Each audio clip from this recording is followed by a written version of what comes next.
Okay guys, today we are going to talk about a very unique way to be able to utilize ozone, and it is an amazing ozone therapy. So I'm going to show you how we're going to be able to go through this and the benefit from this as well. All right guys, I'm Dr. Tim with Optimized Wellness Center. Thanks for checking in with our channel again and listening to this video. If you like this information, make sure to smash that like button and subscribe to our channel because we are putting out videos on a weekly basis. And moreover, if you know anyone in your family, friends, or loved ones for whom this may be able to benefit, please make sure to share it with them and post your comments down below. All right, you might be wondering, why am I holding a syringe here? Well, that is because I have just loaded this syringe with ozone. I have completed that by going through our ozone generator here, coming off of the medical oxygen, and I have filled this this syringe here. Now, this is a unique therapy where we're going to be putting ozone into the sinus cavities, and this is especially helpful for individuals for whom may have some kind of sinus infections, congestion. They may be dealing with a bacterial or virus kinds of issues that might be going on, if they're dealing with brain fog or other kinds of things that tend to be from this region upwards. This is an amazing, helpful therapy to be able to do that. Yet, it requires some very, very, very specific instructions, which include not breathing in pure ozone. Because as you probably know from looking at our other videos, or if you have not listened to those in this video, I'm going to tell you explicitly, you never ever should be breathing in pure ozone. You should be removing plants, pets, and people. The 3 P should be gone when you are doing sending a pure ozone into the environment or around yourself. So the way that we are going to be doing that is we are not going to breathe it in, but merely we are going to be shooting it into the sinus cavity. And the way in which we do that is we are going to take several very deep breaths, and we are going to fill the lungs so that you can't put anything else in there. And then once we have done that, we are then going to shoot some of the ozone into one of the sinus cavities. We're going to let that stay there for a period of time, and then we're going to breathe it out through the same side, all that air that's in the lungs here. Excuse me, I probably just tapped that on the microphone. We are going to breathe out through that same side, and then we are going to switch to the opposing side. So I'm going to show you that pattern now. We have been using it a lot recently with individuals for whom are dealing with various kinds of viruses. And unfortunately, these viruses seem to create not only congestion and other kinds of respiratory related conditions, but interestingly enough, the primary mechanism by which we generate our endogenous nitric oxide, that is the way in which we personally create our own nitric oxide, is by breathing in through our nasal through our nose, and it's through the concha, this area here in the nasal cavities, that in the epithelium that we create our own nitric oxide. Yet if you are stuffed up, you can't probably breathe in through your nose particularly well, and then you start to become a mouth breather. Mouth breathing specifically is a sympathetic, running from the bear, fight or flight breathing technique. And unfortunately, while that is helpful in some situations, of course, it is not helpful when we need to repair. For parasympathetics, which is rest, digest, and repair part of the nerve system, we want to breathe predominantly through the nose.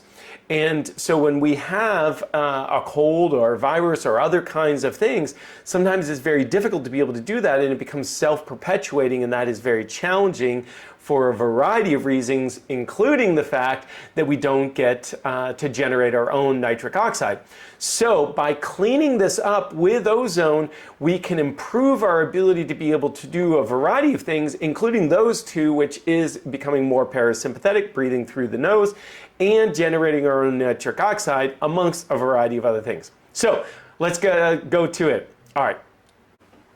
So as I mentioned a moment ago, we are going to be breathing several times very deeply into the lungs, training the lungs to get as much oxygen as possible. And then when I get a full inspiration in the lungs, I'm finally going to hold that and put some ozone in here. So here we go.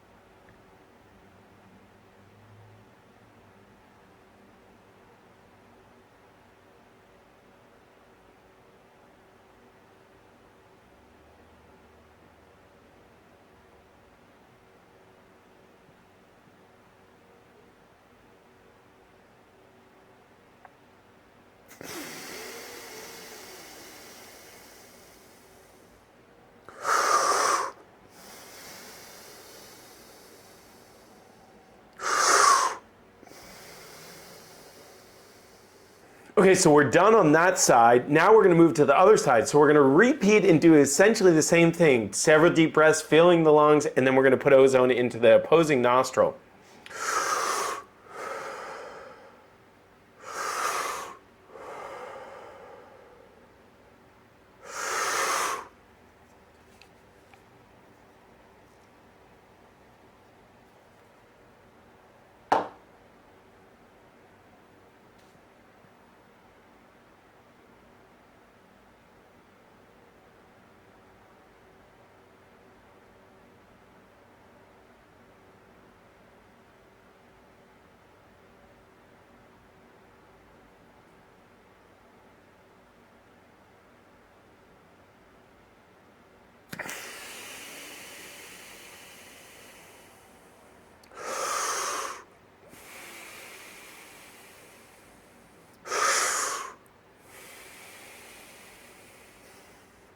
So sometimes individuals, once they have done this, they feel an immediate kind of warm sensation, a little bit of tingling in the nasal cavity. That is a good indicator that the ozone is having an effect and starting to react in the epithelial tissue there. Now, ozone predominantly works as a secondary reactor, and so while it has a reaction with that skin or tissue that it comes in contact with, it then sends off a series of cascades of positive and salubrious effects within the body. So it doesn't take particularly long for that to occur, and one of the indications that that is happening is this warm or tingling sensation in that sinus cavity region there.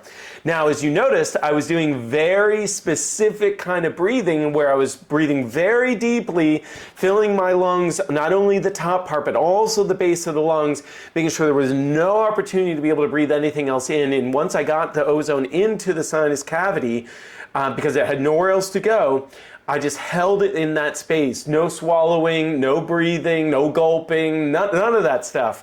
It has to be that way because we definitely don't want to be breathing in any ozone because that would be irritating of the lungs. The lungs are very sensitive to that and they do not want that in there. Now, we use some other ozone techniques where we do have people breathing, but in that instance, what we're doing is we're having them breathe through some oil, and the oil removes those things that may be deleterious to us and only leaves that which is salubrious coming through the other side, and that is what you would breathe in, and it is not irritating in the slightest to the lungs. Only would it be irritating if this oil became 100% saturated, in which case you would start to notice a little bit of itching in the lungs there. But anyway, this video is about this other technique, so we won't dive into that. We've got other information about that, and please make sure to look at those videos.